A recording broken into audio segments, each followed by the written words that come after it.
Beginning in the 2024-25 school year, South Euclid Lyndhurst School District is implementing a new weapons detection system. The weapons detection system, supplied through the Evolv Weapons Detection systems, will be installed at Greenview, Memorial, and Brush schools. All students and all visitors will be expected to pass through the system prior to entry into the school.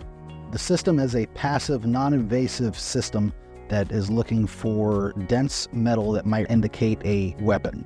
If the system detects dense metal that might be a weapon, it will alert the operator that a secondary inspection is required. A secondary inspection will only inspect the alerted area indicated through the machine.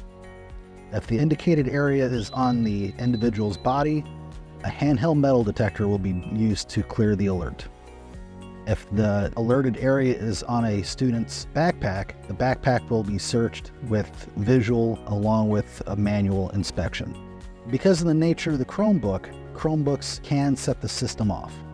Brush will institute a pass-around system, meaning you will hand your Chromebook to an administrator or security guard standing by.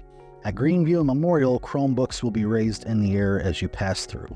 This is a non-invasive system that does not affect medical implements, pacemakers, or pregnancy. Also this year at Brush High School, we are implementing the Yonder pouch.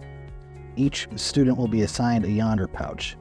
That student will be expected to place their cell phone, smartwatch, and earbuds in the pouch and lock it. At the end of the day, the unlocking mechanism will be available for the student to unlock their pouch as they depart for the day. Thank you for your cooperation in this as we implement a new system to help make our school system and district safer. Everybody's cooperation is greatly appreciated.